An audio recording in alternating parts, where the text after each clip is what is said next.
Okay, it's an interesting one. It's kind of a mechanics question, fields question altogether. We're looking at Millikan's oil drop. Okay, as ever, please have a read of the question. It's quite a tricky one, lots of equations to do here. And then when you're ready to go, we'll have a look at the answer.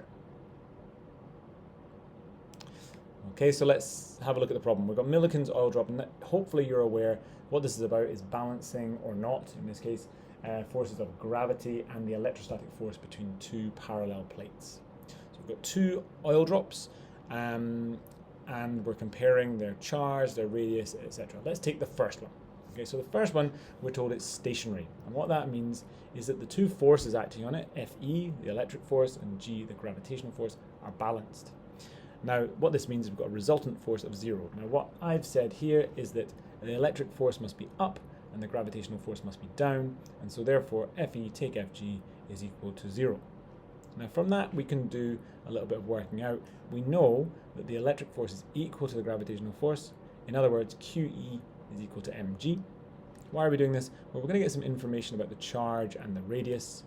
We know that the charge times the electric field strength is equal to the density times the volume times g, and then we're working through here. This is our key bit here, that the product of Q and E is equal to the density of the drop times 4/3.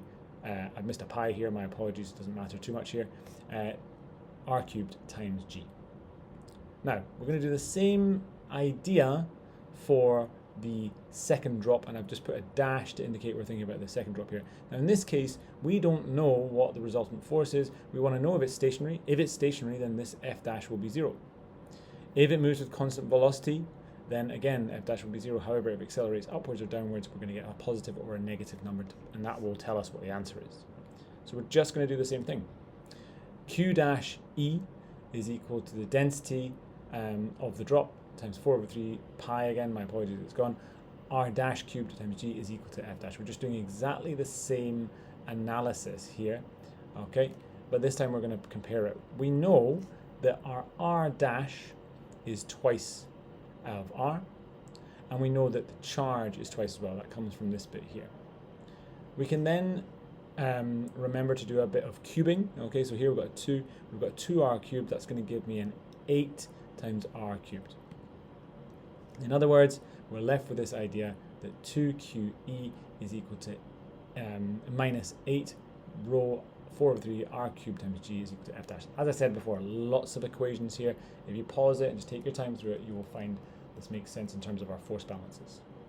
Now, why is this important? Well, you notice here highlighted in green, that's why I did it ages ago. This is rho 4/3 r cubed times g. That is equal to QE.